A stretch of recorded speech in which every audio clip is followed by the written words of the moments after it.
around my small town in a keffiyeh with a Protect the Palestinians homemade tank top. This is not the light.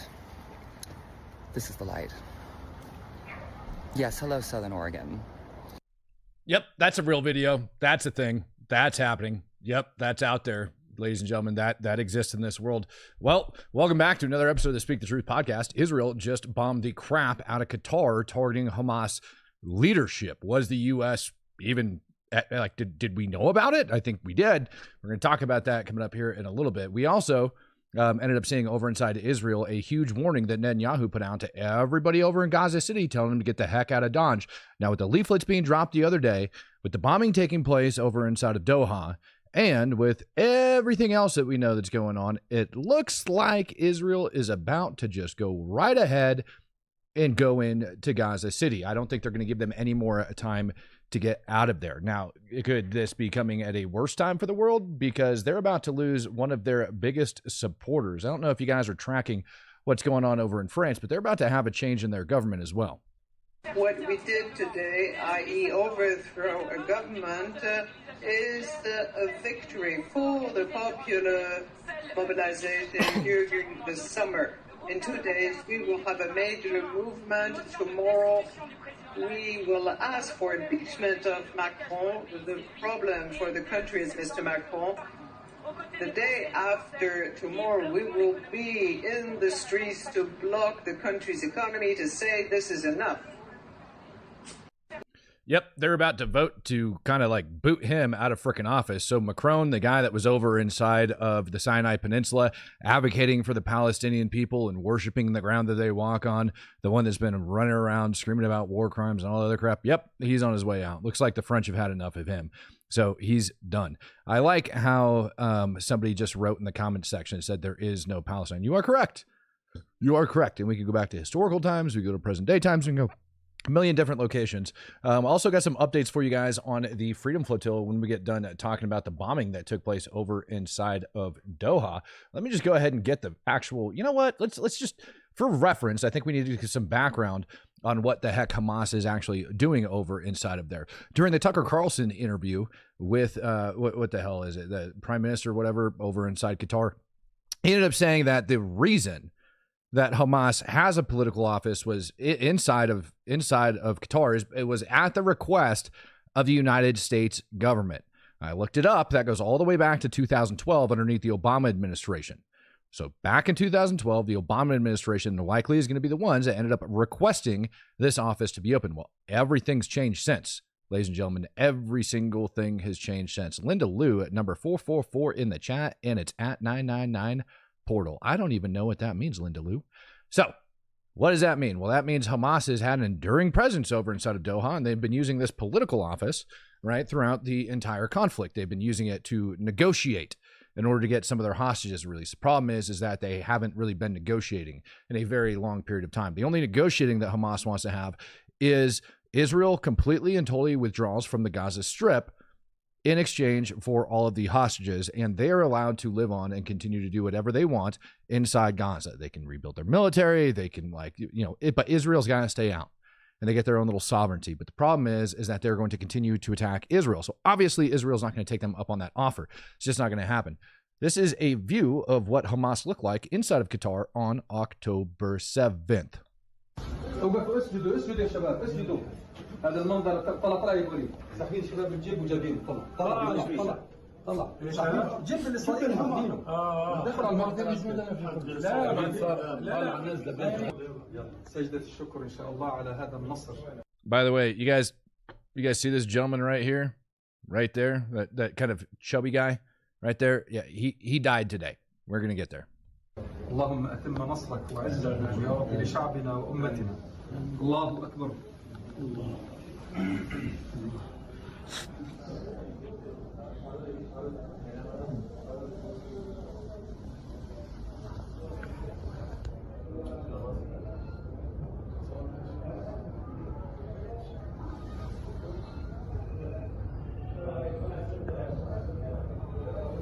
الله أكبر. الحمد لله رب العالمين. So they were over there using this political office that was established by the Obama administration, basically to celebrate and then to negotiate their terrorist tactics with the West. Well, it looks like the West kind of got tired of that crap today. Israel ended up bombing the crap out of them. 2 days ago, Donald Trump ended up giving a warning during one of his speeches inside of the Oval Office as he's signing paperwork and whatnot. And he told them that they need to release all of the hostages or something very bad is going to happen. He let them know. He told them. And this is the same exact type of stuff that we saw taking place over with Iran. When Iran got told that they needed to negotiate and come to the table and they were refusing to do it, guess what we did? We bombed the crap out of them. Well, here, in this case, it doesn't take the U.S. to bomb the crap out of them in order to just kill these Hamas turds, because we know where they're hiding at. But I hope Russia is taking note of what's going on right now. Before we even get into this, I hope Russia takes good note of what's going down right now, because the U.S. policy has always been peace through strength, peace through strength. And so the problem is that people are misinterpreting that as sanctions, or I don't know what they're thinking. Secretary of War Hegseth made it very, very clear yesterday that there is the peace aspect, and that is what all of the politicians and negotiators are for and everything else. And he told the warfighters over there in the Caribbean that they are the strength. Now, if it wasn't made clear before that, if you guys didn't believe me when I told you that that is what we meant by strength, strength as in FAFO, that is exactly what's taking place here. We are exercising strength, period. We are allowing Israel to do the different things that they need to do. IDF official statement ended up getting put out on this because, again, policy by Twitter is just something that ends up happening these days. IDF and the ISA conducted a precise strike targeting the senior leadership of the Hamas terrorist organization. For years, these members of the Hamas leadership have led the terrorist organization operations, are directly responsible for the brutal October 7th massacre, and have been orchestrating and managing the war against the state of Israel. Prior to the strikes, measures were taken to mitigate harm to civilians, including the use of precise munitions and additional intelligence. The IDF and ISA will continue to operate with determination in order to defeat Hamas terrorist organization responsible for the October 7th massacre. That is the statement that they ended up putting out. So if that doesn't give you Operation Summit of Fire is the name of the Qatar mission. That's great, man. Zohar, becoming a true supporter. Good to have you in the house. If that doesn't let you know that they are about to go right on Gaza City, if they haven't already done so, that to me is what's about to go down. Hamas leadership just got wiped out over in Qatar. They're done. They're wiped out. There might be one or two stragglers left floating around somewhere, but for the most part, they're wiped out. Same crap that we ended up seeing with Hezbollah up over inside of Lebanon. They ended up getting wiped out. Let's go take a look at some of the bombing, sweet bombing footage that went down over there. Incog Faraday coming in, giving out 5. And Lee Shake says, love them or not, Trump and Bibi will go down as legends. I would agree with that statement. You can hate them all you want, but they're taking care of terrorism left and right today. Thumper 33, did you see the DEA arrested 600 from the Sinaloa cartel? No, I missed that. I will have to look into that because it's a big deal.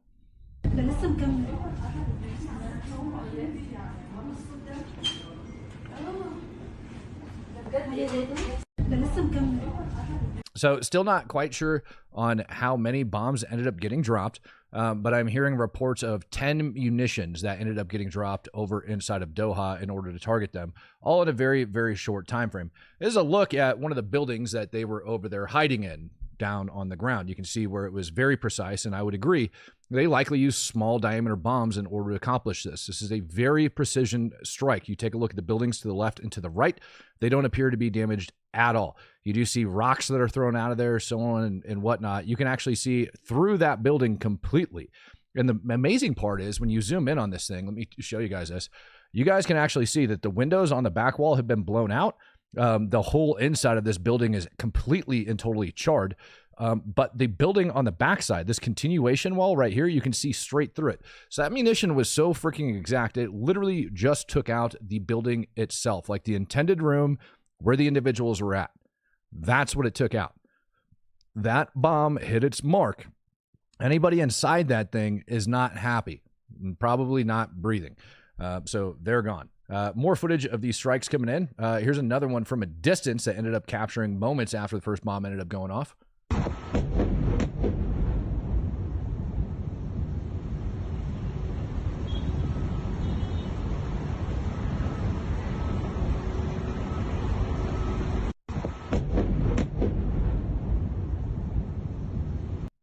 There in that video, you can actually hear two distinct separate blasts. So a lot of people are looking at it. The only place that we've got photos of so far, unless any of you guys have them, by all means, go down underneath my name right here. All right, and tag me over on X if you guys come across new stuff from Doha. Do me a favor when you tag me, though. Give me a description of what it is you're tagging me in. That way, it helps me feed through all the crap. When you guys just end up throwing my name down there, then I got to open it up and look and try to determine what's going on. Just give me a brief description of what it is you tag me in so I can grab that stuff real quick as we go along, because it takes me a while sometimes to be able to get through there. Again, some of the images and videos of bombs going off.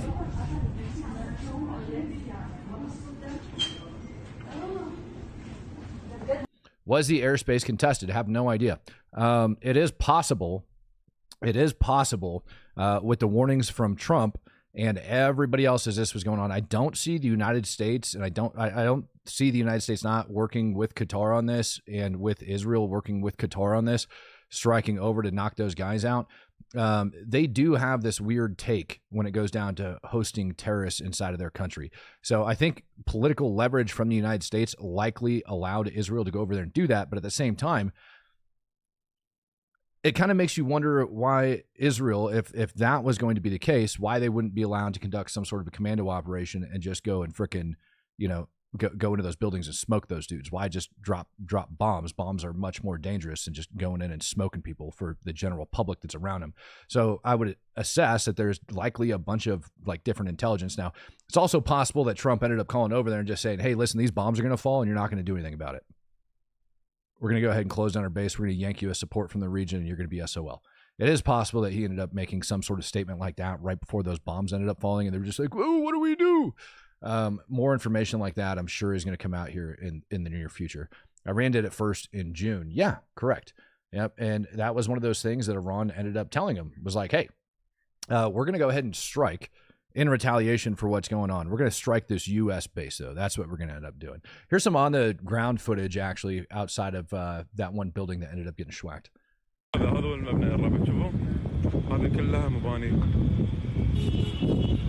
هذا كله مجمع يا الله سترك هذا هو احذى وقود اكي وقود فجروه هذا هو المبنى الرابع. I just gotta say, I love how even in like the Middle Eastern culture, they've gotten to the point where they just record stuff and put it on social media. All these people standing around, like you got young boys and all those other guys that are standing around. What is that, a boat? Is that a boat over there? No. I mean, it is Qatar. Is that a boat? Right there? On the other side of that freaking trailer? I don't know, man. Look, they get some weird stuff out there. Not really quite sure what the hell they're doing inside of that neighborhood anyways. There's one thing to have like a diplomatic center for you to be able to reach out and have some conversations. It's another thing to be just, you know, out and about living in that country as a sanctuary, and that is what Qatar had been doing. Now, I don't know if you guys know this or not, but the flotilla that was on its way over to break the siege in Gaza reportedly last night said that they were bombed. Let me open this up so that you guys, I got to show you where this garbage ended up going down at. They were over in Tunisia, floating off the coast of Tunisia. And man, did I find something very, very interesting. When I started looking into the lady that's organizing it, the special rapporteur to the UN, along with her husband and what they do. We'll get into that here in just a second. But yep, they were floating off the coast of Tunis, somewhere around here. Measured distance from there all the way down to Gaza. All right, almost 1,400 miles, 2,000 kilometers away. They tried to claim that Israel bombed them almost 1,400 miles away, if not 1,400. I'm sure if I move the cursor a little bit and get it in there, it's probably around 1,400 miles away. Holy freaking cow. I hope you guys are ready for this freaking video that I'm about to play, because it is one of the most ridiculous things in a very long time that I've seen. Just got hit. The vessel is on fire. Our vessel is on fire. We've been hit by what appears to be a drone. We've been hit by what appears to be a drone. The family boat has been officially attacked. A drone came right above it, released a bomb, and it exploded, and the boat was on fire. Everyone on that boat is okay. The fire is out. But I want to tell you that this boat was the boat that every person from the Madeleine, old Madeleine crew, was on, which is Greta, me, Tiago, Schweib, and so many more amazing people. They have bombed a boat once again with civilians on it in Tunisian territory. Not so much, lady. Not so fast. I hate to tell you that. Now, for those of you guys that don't know, Tunisia itself, like I said, all the way over here, 1,400 miles away from Gaza, is a pro-Palestinian country. Right, they're pro-Palestinian, and in addition to that, not only are they pro-Palestinian, they're predominantly Muslim. All right, and so for them to come out and make any sort of statement otherwise should be extremely damning for the flotilla within itself. It shouldn't be one of those things that everybody just looks at and goes, "Oh, well, Tunisia said, you know, it didn't happen." So no, that's a big deal. When Tunisia says no, that's garbage. That means it's garbage. Flotilla for Gaza says boat struck by drone at Tunisia airport. Authorities deny the strike. Right here at the very beginning, the Global Summit Flotilla for Gaza said on Tuesday that one of its main boats was struck by a drone at the port of Tunisia, though all 6 passengers and crews were safe. Tunisia's interior minister said that reports of drone hitting a boat have no basis in truth, and that the fire broke out on the vessel itself. 3am Forge coming in with 5 Canadian dollars says, "Hey brother, did you ever get a PO box? I'd love to send you out that stuff I made up for you." I did not get a PO box. I'm torn back and forth between grabbing a PO box. I'm thinking about a workaround on how to do that. Look what I just sent you. They're lying sacks of garbage. It's a flare and video is out. Yeah, I know, man. Yeah, I'm aware of Texas. Believe me, it's kind of like what I look at. The video with the flare did in fact come out, but first we got to listen, because this guy, who I'm pretty sure this is the guy that you actually see fire the flare off in the video. So first we're gonna listen to what he actually says, and then we're gonna watch him shoot the dang flare himself back down into the boat. I was standing in the back part of the ship, the aft deck, and I heard a drone, what was clearly a drone. Then I got out of the cover, saw a drone clearly about 4 meters above my head. Called someone. We were looking at the drone just above our heads, really.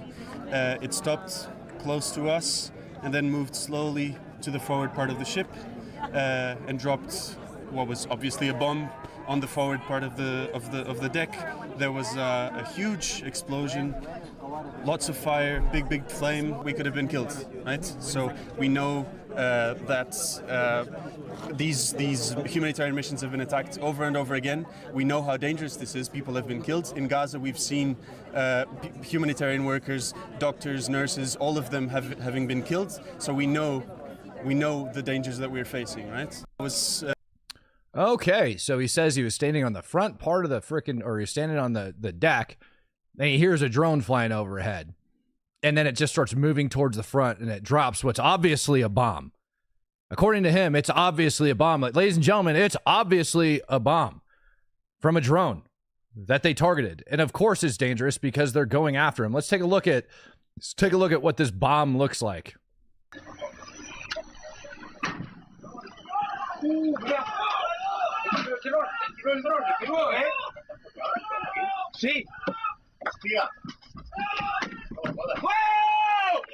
Now that looks way worse than it really is, and you got to understand that underneath the night vision cameras, it's going to pick up all that light, so just little flares of light are going to end up setting it off.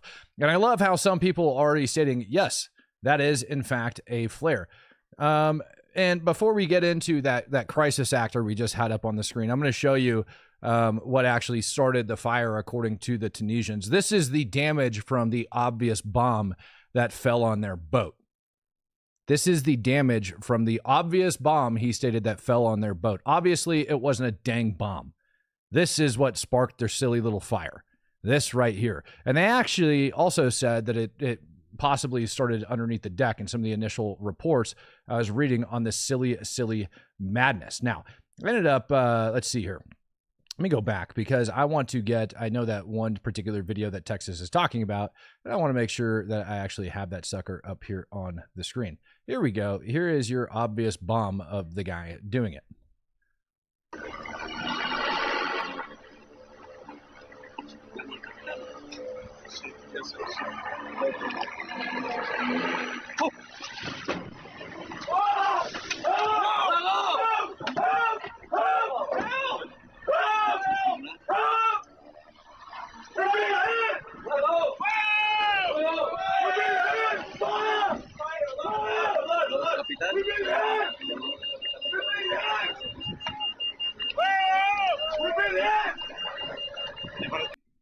We've been hit.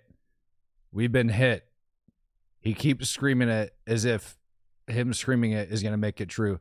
Laugh out loud. If that was what they're saying, that boat would have gotten sunk. Yeah. The best part, too, about it is that, like, in the initial video that came out, because it was, like, a very shortened version of it, like, sparking off or whatever, you see that, like, the water around the boat's not even disturbed. Like, the boat didn't even, like, move in the water at all. There's, like, no ripples coming off of it. There's no detonation, no explosion, no nothing. Simply a flare that landed on the boat that they are claiming, you know, somehow was it. Let's go back and watch that again, because like I said, pretty sure that's the guy, right? This one that's down here, pretty sure that's him that was just there whining and complaining about obviously it being a bomb.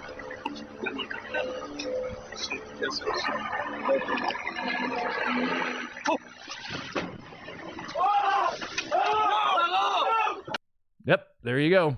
That's it. That's where it's at. Now, I ended up writing a post a little bit earlier, and I'm going to go ahead and share it with you guys because I think it's valid, and I think you guys should share the crap out of this thing.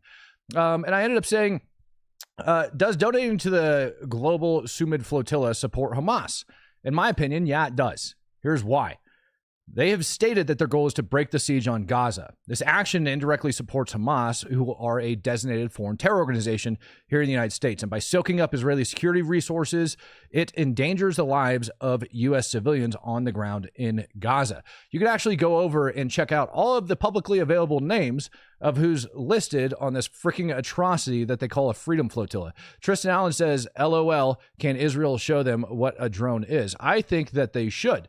Because like I said, by them going over and trying to break the siege in Gaza, you know what I'm saying? By them going over it, by the way, $3.75 million US dollars, greater than $3.75 million US dollars have been donated to this group. I went over and I looked into the funding of them, and it about freaking blew my mind. They closed it. But look at all these idiot names that are up there. And you can see like euros versus US dollars. So here you go. Young Feng ended up donating 10 US dollars, but you keep going down. And you just go down and you find like the particular US dollars of whoever you want. Charles Terry, if that is his real name, donated 100, right? We can go down here. Richard Fabry donated another 100. I think that the Justice Department should look into all of these individuals that donated this money. Even Canada possibly should look into it, and they should start pulling the money out of this. Now, this website that they're raising it on, shuft.org, is actually an Australian website for like knuckleheads that are, you know, pushing their BS stuff. Christopher Poole, 500 Canadian dollars. Look at that guy. That's a good one. Who else do we got hiding in here? Let's see. Benjamin Harmon, 50 US dollars. There was one lady in particular that I'm looking for because I ended up looking her up, and she's got a really unique organization that she used to work for. I forget. Well, I'll end up having to go back and find it. Maybe I'll see her here in just a minute. Come on, where are you at, lady? I forget. I've got her in my notes because I'm going to do a whole thing on this because screw them. That's why. They shouldn't be donating $3.75 million to an organization that's going to get Americans killed. That benefits people that produce propaganda videos like this following a horrible terror attack over inside Israel yesterday.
Now, I did just go ahead and drop it over in the chat. Sorry, I'm trying to get the sucker pinned, but you guys keep moving the dang chat. There we go. Now it's pinned up at the top of the chat. So what you guys can see that I just pinned up at the top of the chat is the post that I just referenced. And inside of that post is a link over to their website where you can go and scroll through the names, because I saw somebody else say, you know, if my company's on there, that person's dead. Like, whoever it is, man, whatever you're willing to do, go for it, man.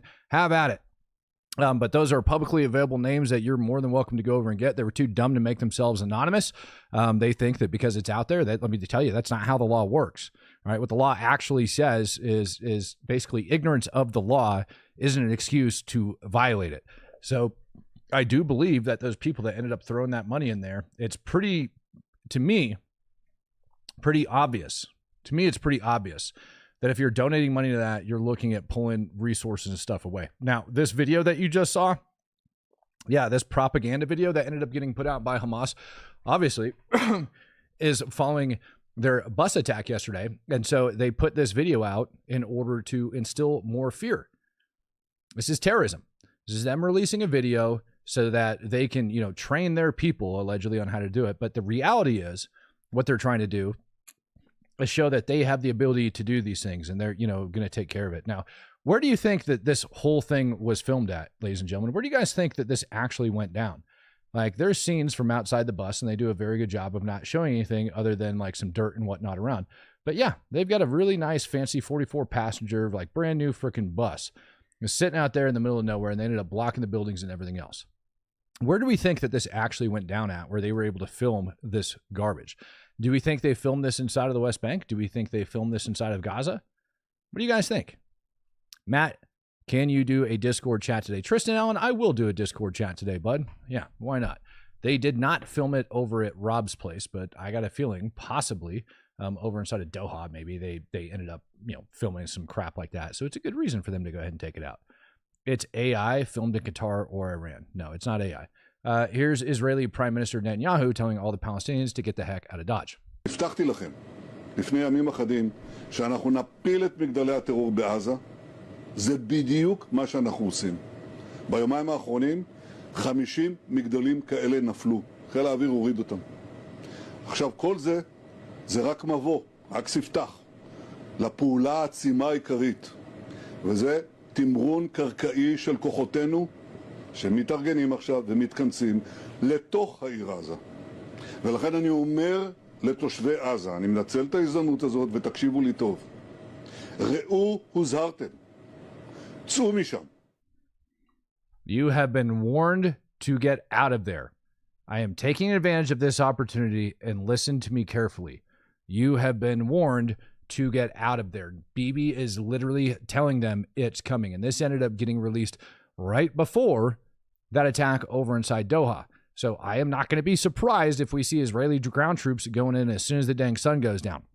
Tristan Allen says, cool, because I got some good points to make. All right, cool. Well, I look forward to hearing your cool points that you would like to make when I end up opening up the Discord chat here in a little bit. If you guys ended up getting gifted out a Speak the Truth membership after I open up the Discord chat, I'm going to make sure that I end up posting it for you guys over in the Discord, or not in the Discord, in the YouTube post as well. So you go over to our main YouTube channel and you will see I will post a brand new Discord link once I get inside of there. That way you guys have access to it and you can get in there. Yep. So they are going to continue to eliminate Hamas. IDF's Arabic spokesperson issued evacuation order for the entire city of Gaza, telling all the residents of Gaza present inside their neighborhoods to get the heck out of Dodge. There's really no point in talking about that any further.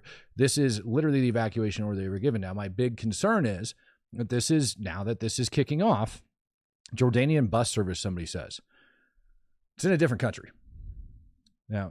Now that this whole thing is kicking off, as it goes down, I'm expecting to see a lot of propaganda hit, and I'm expecting to see a lot more terror attacks, especially since Hamas's leadership was wiped out over inside of Doha. They're going to take it and they're going to somehow try to spin this narrative and say that those were political officials that were over there on political business that were meeting up in order to, further negotiate. And what the word is that they were sitting there. This is what they're putting out so far, that all of the Hamas officials had gathered inside of Doha so that they could discuss Steve Witkoff's latest peace proposal. Now, that sounds oddly familiar. If I remember right, the U.S. government had told Iran that we were going to be meeting with them on a Sunday, and Israel started bombing them on a Friday. And so if Witkoff ended up giving them a new, hostage negotiation deal or something like that, which we knew they weren't going to take, and they used it as an excuse to sit around, drink chai, and pull their wings to October 7th videos, and that makes perfectly good sense why they ended up getting schwacked. Now, they cannot like that all that they want, but all is fair in love and war. And if they all happen to gather in one place and all happen to get taken out, well, this operation's about to go down. Their orders for their material support, everything they were getting from the outside, just disappeared.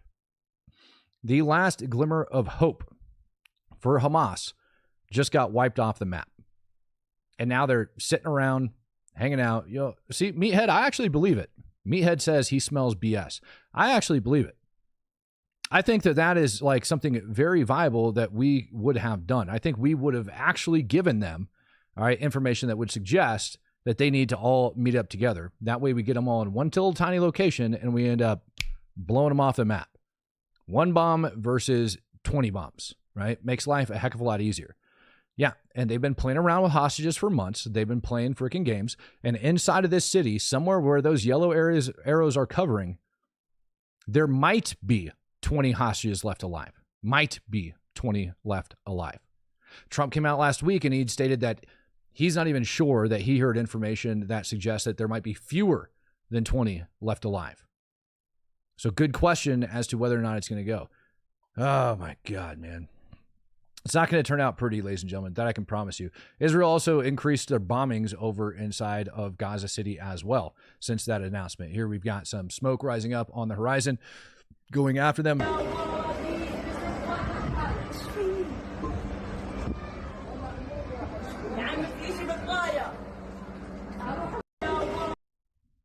There's another video for you guys. Now, all of these attacks, we've seen like a steady increase in these bombings that have taken place over inside of Gaza City. And these steady increase of bombings over inside of Gaza have allegedly really started upticking here within like the last 12 hours. So if they did, in fact, start that uptick within the last 12 hours, that to me signifies that we're about to do a heck of a lot more damage. Like I said, once the sun goes down, I would expect Israel to launch a full-on assault. Now, they don't have to.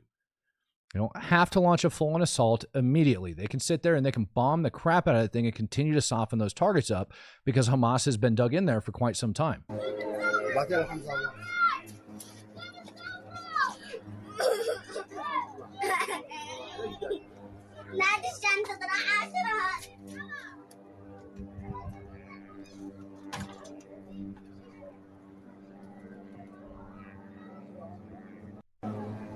Jimmy the Jew, I like that. He says, my friend in Gaza reports there is great joy hearing this news. YouTube won't let me post the actual news. Gee, I wonder what the actual news is, and I wonder why YouTube won't let you report it. That's kind of frustrating that it didn't happen. All right, so moving out of Gaza and going over and looking at Ukraine real quick to give you guys a situational update over there. Russia ended up killing more than 20 people in the village of Urova inside of Donetsk with an aerial bomb. Let me get this up here. There you guys can actually see some of the damage. There is copies of this floating around with audio and without audio. But this village ended up getting struck, and that's about all I can show of that before it gets any closer, because there's some very sleepy people laying on the ground in that video, and it is very, very real. Now, yesterday I was telling you guys about the different airstrikes that Ukraine ended up launching over against Russia in the Donetsk region. It was assessed that this bomb that you guys see up here, well, it's not a bomb, it was assessed that this was a Storm Shadow missile, but I've got news for the Russians on this one.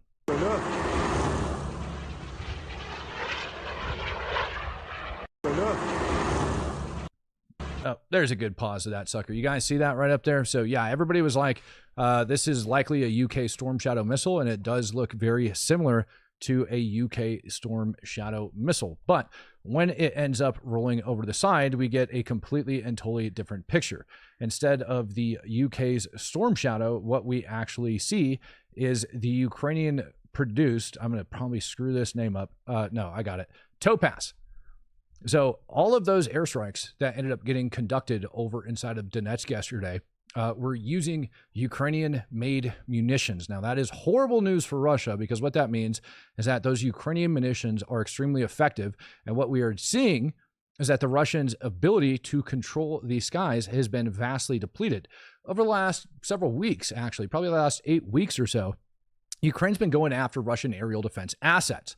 And this strike that went down yesterday is proof positive, in my opinion, that those actually have been working. Texas says it's not. I don't know if Texas is talking about me. I sent you the specs. I don't know what you guys are arguing about in the chat. Maybe I'm wrong. But this is what I ended up hearing, ended up actually getting in there and targeting those suckers, even though people are saying no. That's what I'm hearing. That's what I'm getting out of it. So maybe it was, maybe it wasn't. But some of the dunnage and wreckage following those drone strikes has been found on the ground. Somebody says it's a little ramjet. That's right. It's not really a missile. It's a little jet that goes on the back of it. And you can actually hear that jet inside that video ripping as that sucker is going across. Debbie McBride saying keeps getting blocked. Yeah, I don't know why you keep getting blocked right there on that one. But what I'm going to go ahead and do is I'm going to go ahead and I'm going to open up the Discord for you guys, because I've been asked to do so. So that is what I would like to do this morning, going up over inside of there and starting it. Now, as that Discord is spinning up before you guys are able to get in there, I am also, like I said, going to grab that Discord link and go share it over on YouTube for everybody so that you guys can have the brand new link as true supporters. You got to be a true supporter in order to get the Discord link, in order to come up. You can't do it as just somebody that's watching the channel. If you guys want to come on, if you want to talk, you want to be part of the community, I highly recommend it. We've got a wonderful community over on Discord that's always, doing amazing things. Some of our mods I hear might be some like butthurt, like you might be a little butthurt, but they've been around for a while. I'm sorry, not our mods are butthurt. Our mods get people butthurt. If you're one of those people that get butthurt easily, I'm very sorry. Yeah, I mean, I'm going to side with my mods. They've been around forever and they do some really great things for this channel. And I'm going to keep it that way. So they've done a very good job building that sucker up, and I'm very appreciative of them on a daily basis. If you're a true supporter, you guys should have just got a notification of it being up over in there. Texas, what's up, bud? How are you? Great. For a change, I'm not the mod pissing anybody off because I've been AFK for a minute. So for a change, it's not me.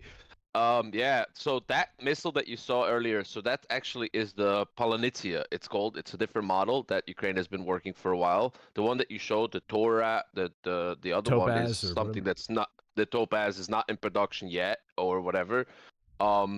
This one is the Polonitsia. They have clearly the characteristics. I sent you the spec, the actual display. They have 3 different variants. They have different payload capacities. Is the Polonitsia, and the one thing that I am very, very impressed with is the accuracy of this thing, because I sent you another video a little bit earlier today where you see an actual POV of the impact, because there was a guy sitting in a car literally a couple of, maybe 100 meters away from the impact site, and you can see one by one by one hitting within a 5-meter radius. That's tomahawk level accuracy. Especially when it came from domestically produced in Ukraine during wartime. So this is 0 of this missile existed before the war. It's So low it's- cost, high accuracy. Yeah, so it's Ukraine producing weapons, and Russia can't do anything about it. Like those Ukrainian produced weapons are smashing into Russia, which is right. It's or so Russian so controlled in the territory. beginning of 25, Ukraine was at 35% of all weapons used in war, domestically produced. Zelensky's statement 2 days ago was, at this point, we are over 60% of all weapons used in this war domestically is domestically produced. There we go. At this point. So they went almost double in just the year of 2025 because of all of the new longer range and all of the new drones that they have produced and actually tested. And yeah, so everybody's saying Texas is giving us correct information. I just like when it comes to Ukraine, I don't try to speak on Israel. He's got Ukraine Israel. stuff down pretty dang hard, man. That's why I let him talk. Yeah, I tried to talk on what I know. I mean, I would love to I'm gonna touch on have- the little Yeah, let me boats get real let quick. Me, yeah, we'll touch on all that stuff. Let me get Sergeant Havoc Yoda God He's asking to come in, and we talk quite a bit, so I want to give these guys a chance. Go ahead there, Havoc, Yoda. What's up, Matt? It's Tristan. How you doing, buddy? Oh, Tristan, what's up, friend? Nothing much. So, you know what they should do with those people with the flotilla, man? And I was just thinking about this, which would be pretty funny. When they capture them, knock them out, put trackers on them, or in their skin, or however they want to do it. Put them in the middle of Gaza City, and let's see how quick Hamas throws them off roofs. Yeah, no, what I said was just arrest him, throw him in jail, and release him into Gaza at an undisclosed time and location. At least that way they'll know what actual bombs sound like, so they know how ridiculous they are. You know what I mean? Oh, put a tracker on them. Let's put a tracker on them. I don't even want a tracker on him. I don't care what happens to him. Just leave him in there. I don't care. They'll surface at some point in time. I don't care about no tracker. I care less what happens to him. We'll see videos of them getting thrown off buildings. That will definitely happen. Yeah, I'd agree. All right, Mac, I'm going to bring you in, get your conversation, see what it is that you got. Waiting on Mac as he slowly gets welcomed up in here. If he's going to actually accept it, even though he requested it. There he is. Mac, what you got, brother? Okay, can you hear me? Yes, sir. Okay. Yes. So, what the odds are the IDF goes into Gaza? What the odds are is actually like Mac, you are rubber banding really bad. We can only make out every half a word that you're stating. When you had originally asked, "Can you hear me?" That came through nice, but now you sound like you are just inside of a, like, I don't know, like you're a tweaker running through a freaking funny house or something, man. Like trying to, you sound weird. I'm in a line clearance tree trimming truck right now, so there's a steel cage above me. No, you sound a little better. Go with your question. You sound good. Plus, we're in a storm right now. Sound a little better. Go. What are the odds that the Hamas kills all the hostages once they get backed into a corner in Gaza? It could happen. Like that's my main concern. It could happen. I can't give you a percentage, but it could happen. Anybody. Yeah, obviously I can't give you a percentage on that. It depends on the individual that's holding on to them, if they are at all. If they don't try to save their own skin, because they can always throw down guns and go play civilians. Correct. Yeah. That was the question that I was trying to get into the super chat yesterday. Yeah, you're back to sounding like a robot again, brother. I'm sorry, but we can't understand a word you're saying, man. I can't do it. We can't understand you. I'm going to go back over to Texas. I'm sorry, brother, but your audio is horrible. I hope I was able to get your question. All right. Is Texas, what was it you had? Yeah, I have on this flotilla. I mean, I obviously I don't really like pay too much attention to that side of things, but when something like a flotilla goes out again, it's like, oh, let's see how they're going to screw up this time. So I looked into it, and obviously when that happened, so I looked at that video of the incoming. So, and then I looked at the video of the guy. So you see the guy. And you know, one thing I like to do a lot is like reaction, human facial reaction, body reactions to things. That guy knew way too early to look up. Well, according to him, he heard the drone. Well, we know it's not a drone now from another angle. Right. So he couldn't have heard a drone. I have fired flares before, and what it looks to me so a lot of people say it's not a flare because it has a big blast, like a big spark when it lands. It's what a flare does when it hits something. All the sparks go flying everywhere, and then something lights on fire. And it's not a big. See something. It's also not a big blast. It's just the light being emitted and blinding that thing. in the black and white camera. Correct. Yeah, but even if you slow it down, like I slowed it down to 25% of the video, frame by frame, you see that for 1 second there's like a very bright flash, obviously on the black and white camera. That's only when the flare is hitting the thing, and then you see there's fire. I have two things about that, real quick. 2 things on that. Number one, how come for the second time something happens on the boat, it's always in the front while somebody happens to be outside. Well, like, you know, where everybody hangs out in the front of the boat and the side of the boat, the pathway of the boat. It's always when somebody happens to be outside. The last time too, they claimed they were blasted, but the video shows that people are running away from there. I think what happened was these guys popped a flare and it came down. But yeah, that's what I think.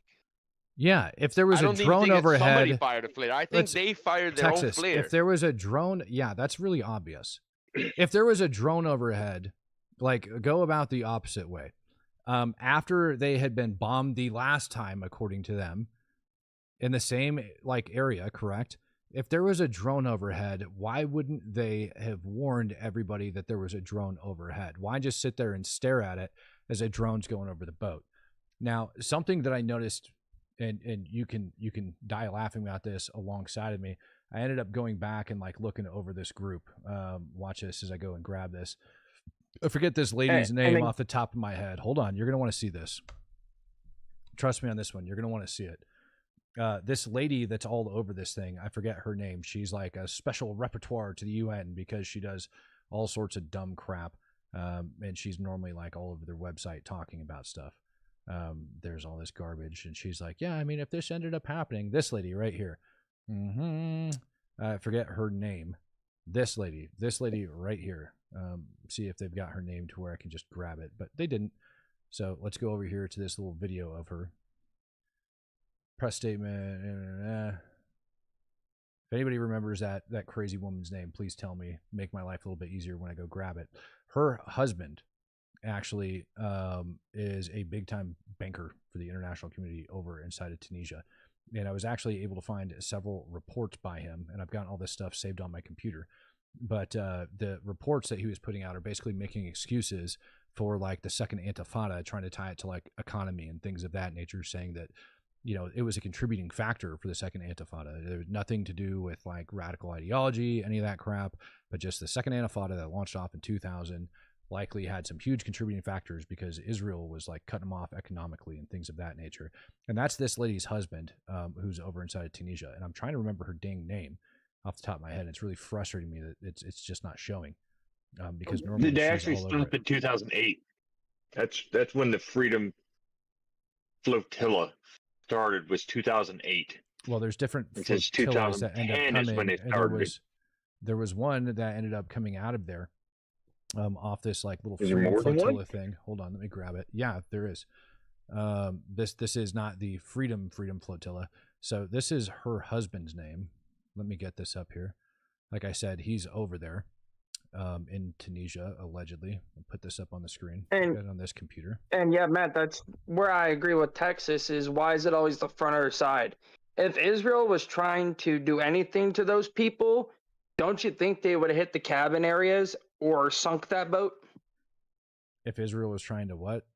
Even that. If Israel was trying to do something interdiction, to those they would people. stop the engine. They would hit the back where the engines are. They would, like, even with small arm fires, they would, like, rule one when you're trying to interdict a smaller vessel, which this is you shut the engines down. You don't want to sink it because you obviously like either want to unless you want to sink it. So like it would be either one of the two. It wouldn't be that. And also it cannot be a drone. 100% it cannot be a drone because there's obviously a video of it flaming with a smoking trail coming down. And it's bright orange. Exactly. So like even in the reflection of the guy's face that when he starts running away, you see the reflection on the side of the boat. It's red. It's not orange, the color of the fire. It's red. So you got to ask yourself, like, who stood all of this crap up and made it go? So this is the lady that's over behind it. I'm going to zoom in on her. She's kind of like their little whole spokesperson thing, Francisca Albanese or whatever. Like you see her behind a lot of this other crap, and she is a special repertoire to the UN, all right, for the occupied Palestinian territories. Imagine that. This is her husband. Let me get this up on here. And Matt, have you seen? Yeah, you know what you should do? You should just jump in and interrupt me as I'm talking. That's what you should do. Is I'm trying to present information. You should just jump in and start talking, man. That's always a good call. That doesn't bother me at all. I love it when I apologize. It's all right. It's just it gets freaking frustrating, man. You know, like everybody try to behave when you're up there. It kind of helps out. It's just not being rude type thing. Trying to get this document open up, and people are always jumping in.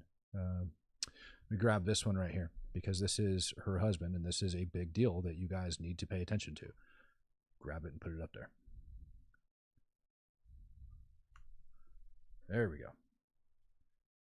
Here he is. Now, these are all of the different articles that this man has written, and he ended up opening up a different foundation of stuff over there. So here is the Economics in the Israeli-Palestinian Conflict, Historical Insights from Quantitative Analysis, and this is where he starts arguing those different things. Conflict, all right, as he gets into it. Israeli occupation of the Palestinian territory in 1967 spurred a conflict which has been spanning to this date with no solution in sight. The conflict has varied greatly in intensity, with spurts of intense violence, such as during the first and second Intifadas, along with lengthy periods of low violence, while political, religious, and sociological explanations for the conflict abound. Relatively little known is about economic perspective. Everything this guy ends up writing, and it all started in about 2015. He did a lot of reports on this crap. When you go back and you look at it, and everything he does ends up trying to blame like Israel, different settlements, things of that nature, but none of the blame actually ends up falling on the Israelis. And he heads a nonprofit organization over inside of Israel for the Global Economic Forum, if I remember correct. Not the big one that ends up going out of Lebanon, but an Israeli-based one. And this is her husband, and he is, let me grab his information. I want to say like an investment banker or some crap like that, or some ridiculous banker over inside of Tunisia on top of everything else. When we go and we just look him up on Google. U.S. envoy cheers Gaza husband was payroll. That comes back out back then. Yeah. Senior country economist for the World Bank in Tunisia. That's his role. Senior country economist for the World Bank in Tunisia. This is this lady right up over here. These are the people that are running that organization. So I have, and her husband was on the payroll for the Palestinian Authority. Right, so I have huge problems with this couple just in general. Right, these are the people that are behind the flotilla, that are like the spokespeople, that are the mouse, and so it makes perfect sense. Like you don't even have to look and say that, you know, these people had a flare go off on their freaking boat, and we could sit here and we debate all that crap. The long story short, here's your connection. There's a pretty big connection. So in my opinion, they should all get tried. That's what I think. Sorry, go ahead. Whoever's up. Sorry, I didn't mean to interrupt you. I found a site that lists all the flotillas. Mm-hmm. You have a Canadian boat to Gaza, Freedom Flotilla of Italy, My Care Malaysia. Which they have over 60 boats currently inside of this one flotilla, but they have the. These are different. They have the overall Freedom Flotilla, and then they have all of their other smaller subsets that go underneath them. No, this is listing all the countries that have their own flotillas. Mm-hmm. Brazil, Ireland. Are those Freedom Flotillas for Gaza? Yep. Australia. There's one IAH one I found that was supposedly founded in 1995. I'm just trying to do a little bit of research because I've looked into flotillas, but I've not looked into them that hard, and it's just wild. Yeah, no. From Norway. What I can see, yeah, from what I can see, this current one that's on its way over there has over 60 boats that they're like pulling together to go over and break the siege, which is obviously going to take up a huge amount of Israeli resources. I know underneath them they have all of these other countries, and I don't know if it's like one boat that's coming from that country. I've looked at stuff like that earlier today, but what they're calling a flotilla is just a series of boats, so who knows, right? Like, unless they're listing how many they have, or are those the boats that are attached to the current one is the other question. Right. My other question is, I know like with the U.S., I think it's we own 3 miles offshore before we hit international water. Right. I'm assuming it's the same for Israel. Does Gaza fall under Israel for that concept? Well, it's a totally different concept where Israel is just putting a blockade on anything going in or out of there for the ongoing support to terror. And so they're making sure that nothing gets in or out. So that's totally different. And so if there's boats that are announcing they're on their way into Gaza and they're going to break the blockade, you know, and try to do that, Israel could technically intercept them wherever they feel like, because they've already announced their intentions to do so. They don't have to wait till they're 3 miles off the shore. Matt, couldn't Israel just mine the waters to stop those boats if they really wanted to? Probably. Mines are one of those things that a lot of countries in the UN actually have signed. The United States never did. But a lot of countries have actually signed saying that they're not going to end up laying mines. And I don't think Israel signed up for that either. I mean, Matt, we were talking here in circles because, like, at the end of the day, Israel has the capability to bomb Iran or to bomb Yemen or to bomb Qatar. They don't need to go 1,400 miles off of their territory to drop a drone that's going to light a fire the size of a matchbox on that boat. No. If they wanted to do something, I think Israel would have, if they really wanted to do what they did last time, is like they got all the videos of them taking the sandwiches and everything. They would have waited till they get too close to thing. They would have done in-person interdiction. They would have gotten some SEALs on board and handed out sandwiches, put everybody in cuffs, brought them off to shore, deported them on the next flight. They would have done the same thing because last time when they did it, everything from that flotilla fell apart. All their like anti-Israel, oh, Israel's here to kill us or everything, we're not going to survive, they're going to put us in jail. They were fed, put on a flight, and sent home. So, like, people that even consider that Israel, when like a general somewhere, some high government person in the military cabinet said, you know what, let's fly a drone with 0.5 gram of explosive on it. Right. 1,400 miles, not even kilometers, 1,400 miles away from our territory, so we can light a fire the size of a matchbox on a boat. That it doesn't even make sense. Like, it wasn't a drone. It wasn't anything. They fired a flare up. They were effing around finding out because they obviously need attention. You can see people on the boat itself, are releasing statements that is clearly false according to videos. They heard the hum, then a bomb dropped, and after the bomb dropped, it detonates. None of which is actually factual from the video.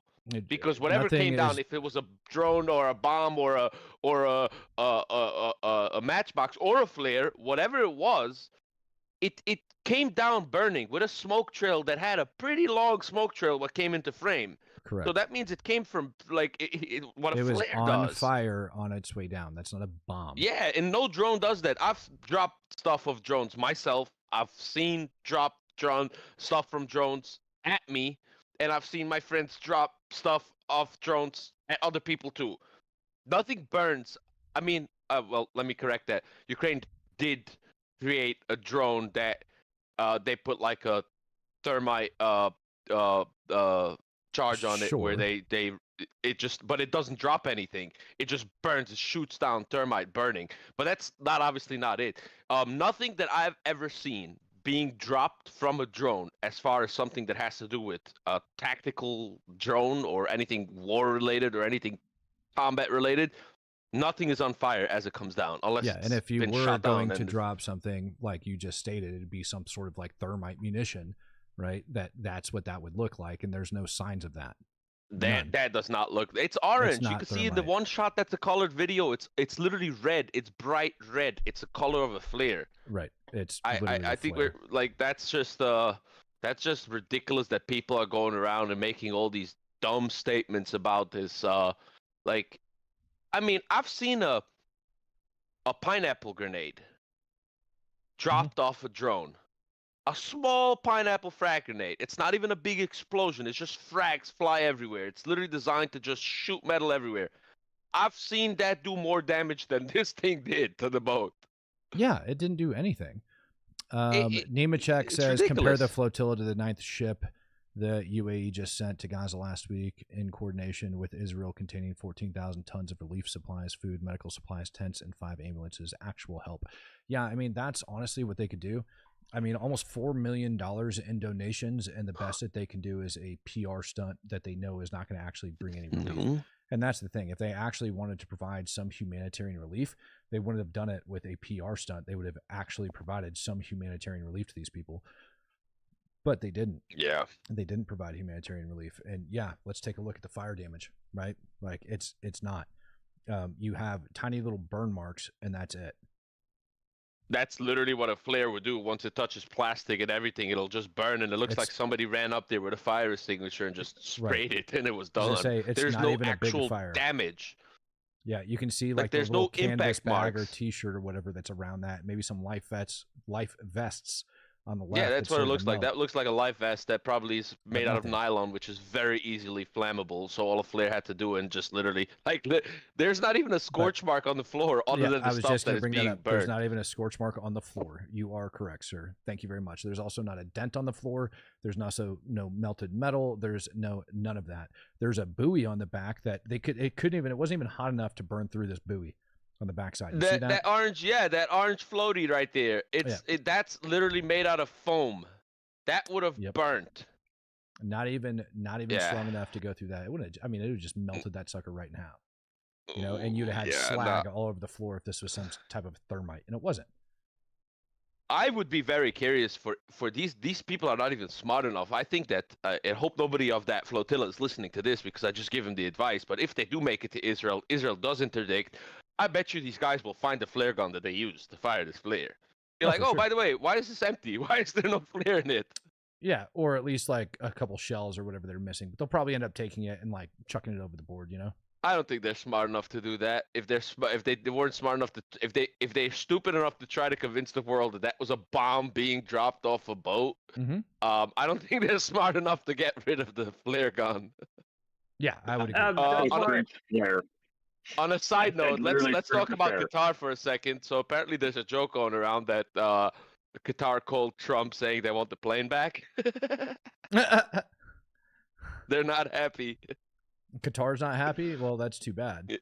I mean, I think Qatar could have been made aware of this, likely, moments before it went off.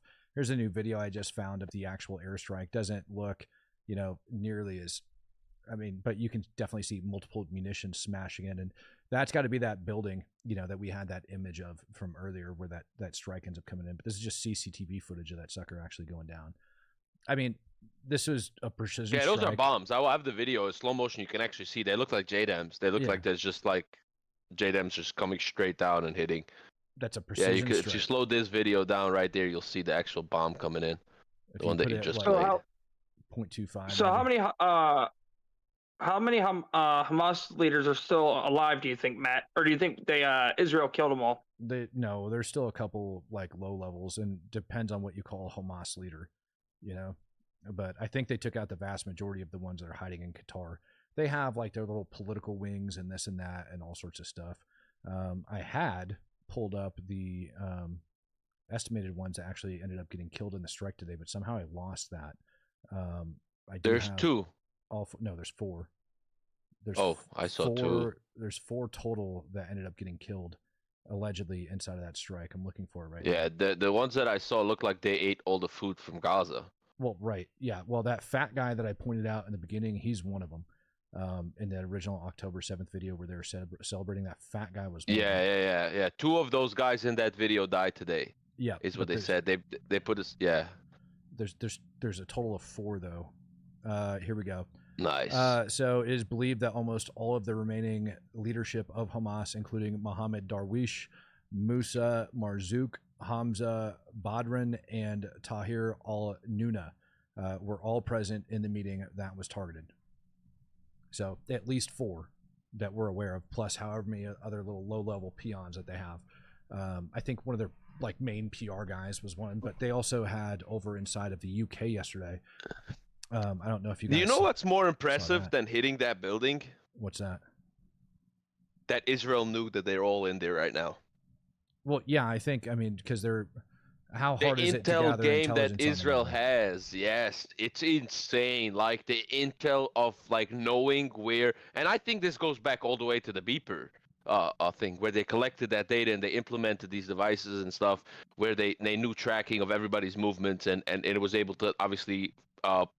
more get like point of interest markers all over where they'll know, let's just check that place and we'll see how many vehicles are there or something. But the intel game, it's easier than that because they have their designated office or whatever over there. So they could just literally but knowing follow that the them from those guys are locations. there, yes. Yeah. There's bomb number 1. I mean, that's just very, very impressive. Yeah, I mean, they did a dang good job, like making sure they were there. Well, at that point, you could just put a and that's sensor definitely a overhead. JDAMs, not any missiles or anything. So that means that the plane was within 40 mile range. Yeah. So, because those are not glide bombs, I slowed the video down. You Those could aren't glide actually bombs, see you're it's a JDAM. So they had to be within a 45-mile range. So that means that Israeli jets flew into Qatar to bomb Qatar. I'm very impressed with that. Well, because Qatar has some pretty good Russian air defense systems. Yeah, but we've learned a lot about them, lately. Yep. I mean, when I said pretty good, I was air quoting it, by the way. Yeah, it's fair. Well, F-35's OP for a reason. I don't even think they use the F-35s. Israel uses their F-35s really only when they have to, because the operational cost for the F-35s is a lot more than their F-15s and F-18s, and also the maintenance required after. So it means if Israel was to use for a single building bomb like this, a couple of F-35s, they would have to put these F-35s out of service for a longer time after that for maintenance versus and not have them ready to go. I believe that Israel probably used 1 or 2 just for like a support role, and they used their Strike Eagles to absolutely hammer this target. It looks like a single Strike Eagle dropped like 4 or 3 munitions on it, because it looks like 1 comes in and then 2 follow right after. I slowed it down to 2.5, and it looks like 2 comes in right after. Yeah, I'm very, very impressed with this one, because it's Qatar, and Qatar is supposedly been one of the like, don't touch, we can talk, but don't touch. And Israel's like, all right, we won't touch. We'll send somebody else to touch. It's called a bomb. U.S. also has like jamming capabilities and things like that. So it's possible that we just flew up and just kind of hid those aircraft for them and allowed them to do the strike and then let them take off out. I mean, there's lots of different ways we could have gone about this. Yeah, it could have been done a lot of ways. But I did send you the Prime Minister Netanyahu's statement, and he did say that was here, let me read it for you. I don't know, because he did say that this was like Israel alone. Prime Minister today says that today's action against the top terrorist chieftain, I don't know, Hamas, a wholly independent on Israeli operation. So it's like complete independent Israeli operation. They're trying to make sure that that they're letting everybody knows that nobody else was involved, not the West or America. It says Israel initiated, Israel conducted it, and Israel takes full responsibility. That's a big, bold statement. Well, screw them. I mean, seriously. Yeah, I just played. Yeah, I just played them over on like. Okay, so now there's up to 5 people that are confirmed killed in this strike. There we go. Yeah, I mean, somebody's digging through the rubble and pulling out bodies right now, just snapping pictures of faces. Yeah, I would. That was my other thing. Like, if they told Qatar they were doing this, and Qatar was like, "Yeah, go ahead and kill them," why wouldn't Israel just be allowed to go in and conduct a ground operation? That's why I'm like, I don't think Qatar it's really more risky. You're risking now. I you are don't risky. think Israel You're wanted to risking capture leaks and these all guys. sorts of stuff. Yeah, when you tell them about it. But you're risking soldiers also that far away with no QRF or any of that stuff. I would just, like Israel just said, like we planned it, we did it, and we struck them. I think it was much cleaner because like that. We obviously nobody knew it was coming until it was done, and by the time people are seeing that it's done, they're long gone. So yeah, that was a pretty one. I really impressed with this one because it's Qatar. No, it's a good freaking strike, and it's in Qatar. It's an international incident. It's going to piss some people off. I'm expecting that Trump's going to come out and make some sort of a statement on this. I mean, maybe he won't. Maybe just stay silent and just tells the world to kiss off. I did see a statement of Trump, but I'm not sure if it's new or old. There's a statement, something where Trump says something where Qatar has been a sponsor of terrorists for a while or something. Well, sure. I think Trump, honestly, just a boss move would be not to say a word. Like, if I was Trump, I might just stay quiet.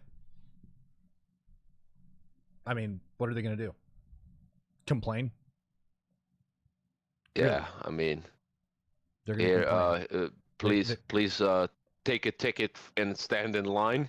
Yeah, go ahead, keep complaining. But that's my other thing is, and I don't want to like get too far in depth, is we had Iran that refused to negotiate and they got bombed. We have Hamas that refused to negotiate and they got bombed. And now we have Russia that has been refusing to negotiate. And so they're next in line to get bombed. Obviously, down in Venezuela, I think Venezuela's going to get it before Russia. I don't think we're going to end up like bombing Venezuela across the country or anything like that. I don't think we're going to assassinate anybody. I don't think we're going to do crap. I think we're literally going to do what we said we're going to do and just take out those boats. Because if we do end up going after them, let's say we end up taking out Maduro and we bomb the crap out of him, one, not really guaranteeing who's going to get into power. So all of that needs to be in place, right? So that we have the right devil in office in there. But two, we also open up the American people to attacks, going after and just schwacking those drug runners and keeping them from delivering. Yeah, product. so I don't think they're gonna hit Maduro. I think they're gonna start like hitting like actual target, like storage warehouses, docks where boats are leaving, actual like cartel like meeting points and stuff like that, where they're gonna release these videos. They're gonna show everybody like we've hit this, and it's not. We hit the president's palace and we killed him. I really think so. I think Venezuela's going to get it. I don't know if we are, man, because if we do end up going after and striking inside Venezuela like that, that's different than targeting people like, terrorists in international waters instead of another country. Why? But it's terrorists. Once they're be designated as terrorism, it's considered a war on terror. Obama, so Obama killed an American because he was a terrorist, Yeah, so that's what I'm saying. Right. The rules of engagement is now different than they are drug. Like if they're just drug, so but it is. But you got to understand, he's also playing politics and trying to support country. If he wants to get the boats to stop, and he's able to do that without striking inside of Venezuela, then he doesn't have to strike inside Venezuela. If he's able to push them back that way. I don't know. Yes, but I think it's not even about the drugs. I think this is about the regime change that's been going on for a very long time, and the oil. I think this is something, because even Preston made a very good video on this. He says, like, give me a break. Like the U.S. has stopped bigger drug boats and subs with the Coast Guard vessel. You don't need 12 Navy vessels and 3 subs off the coast of Venezuela to stop drug smugglers. It's just and he has a point. Like. We know what the Coast Guard is capable, especially when it comes to drug interdiction on the water. Yes, if they would send a couple of frigates to help the Coast Guard out and actually make a statement, but the deployment and also this whole thing with the F-16 buzzing the U.S. ship, I did some research. Turns out it wasn't the U.S. ship that it was buzzing. That was a Venezuelan frigate. Interesting. That it was on. So somebody actually, I gotta find it. And people are still running that theory that it was a U.S. ship. Well, it was a Venezuelan frigate that was buzzed by a Venezuelan F-16. What's the operational range? U.S. What's the operational range of the munitions they have, though? And so, if they were doing that and they're taunting U.S. ships, obviously they're going to end up seeing that F-16 out there flying around. And so while we might, because the U.S. didn't say that they did a low flyby or anything like that, said, came close to or something like that in an attempt to intimidate. The U.S. didn't say anything. It was just a question that was asked in the White House that Trump didn't even know about. And then statements started coming out where people were running with the story. You're going to tell me that if an F-16 or 2 F-16s flew over one of our vessels at that distance, the president wouldn't know about it when he's that involved in everything else in this operation? I think that there's somebody that actually identified the vessel. I have to go back and find it. There's an actual identification of the vessel, and you could see match for match the layout of the view. I'm gonna go back and find this. So I'm gonna be. Oh, here it is. Okay. There it is. There it is. Very simple. Right here. Sent it to you right now on Signal, and this is not a U.S. vessel that was buzzed. This is a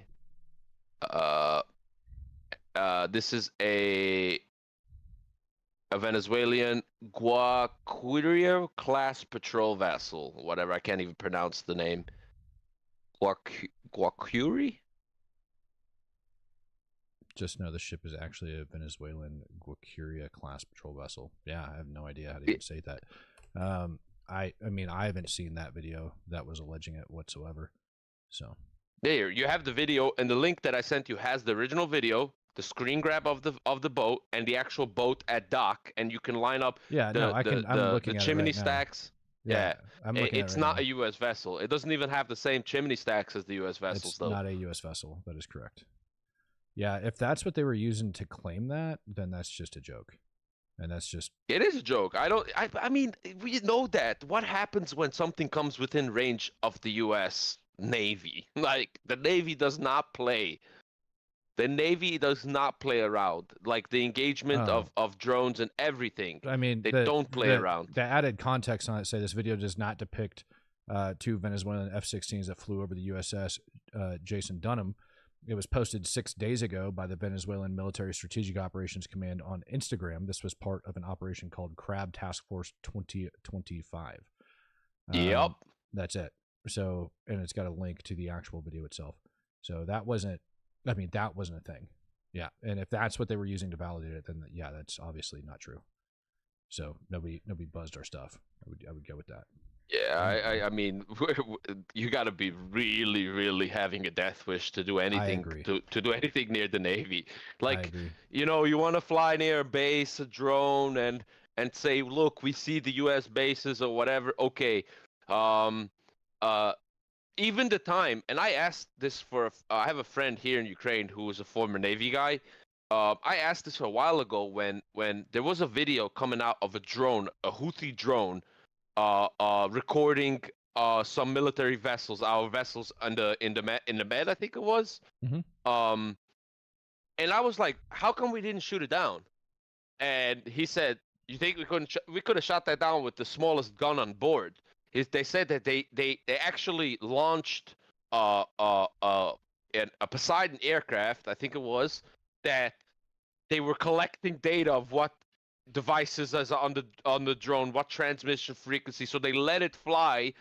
So while it fly, if they shoot it down, they don't have any data. They can't scan it. They can't try to do any of these things. They let it fly so they can then know everything that there is to know about that drone. And then the next time this around, they're not going to play that game. So it wasn't an armed drone. So they actually let it fly so they can launch their own airplane above it and then get all the radio frequencies, the EW systems that are on it, the network systems that are on it, everything, because it transmits. So with our capabilities, or the U.S. capabilities, that they would have been able to pick up everything that drone has on board without touching the drone. So that's the only reason they didn't shoot it down. And that's what my friend that said he was in the Navy. He said multiple times when an adversary, do you think every time a Russian jet flies close to one of our bombers or one of our radar, early warning radar planes, why don't our F-22 shoot them down? Because we don't have to. It's like the U.S. is collecting data. If the U.S. wants to shoot somebody down or something down, like, people really are like so close-minded of what technology and capabilities the government has that it's like what you see on the internet is 25 years old. Right. It's like what the U.S. can do to that drone or to that F-16. Like the U.S. could have done something to that F-16 without even shooting it down. That F-16 would have caused a crash. Because you could have taken away all the navigation systems from the F-16 if it was in the range of one of these vessels. We know the EW systems that these vessels have. So I don't, like, this is clearly not a U.S. vessel. This was clearly a propaganda video that somebody is pushing, saying... indisputable. That's like, I mean, that's just a fact at this point. Like, that's been confirmed. Also, that statement that you ended up saying earlier about Trump talking about... Qatar funding terrorism for a very long time, that actually came from a 2017 speech. So it's an old video. That's why I said I didn't know if it was an old video or not. Yeah, I had to find it and look it up. That's what I was doing when we were talking. It's a 2017 one, and it goes that far back. And with that, ladies and gentlemen, I'm gonna go ahead and close out for the day. That meeting I told you about that I had at 8:30 actually ends up being in person. So now I've got to go in person. Just real quick before you go, acknowledge Bull Magnet. He sent you $100 for your trip, dude. Bullet Magnet. Thank you very much, man. I really appreciate that. 5 beers in the Israeli price. Is it 5 beer? Yeah, well, I didn't. No, I'm just joking. There, so, yeah. All right. I'll let you go now. Cheers, guys. Magnet. Hope everyone had a great one. If you're not in the Discord yet, I don't know what you're doing with your life. Right. I just dropped a new link for the Discord. Yeah. Come on, guys. Come say hello. Yep. All right, guys. Thank you, guys. Cheers. Everybody that came up today. Take care. All right, ladies and gentlemen, thank you for joining me for another episode of the Speak the Truth podcast. I'll be back on later on this evening. What is it? 6 p.m. Central Standard Time is when I'm going to be there. In the meantime, enjoy this video of Tucker that I found. I mean, it is something else.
It's AI. Everyone calm down.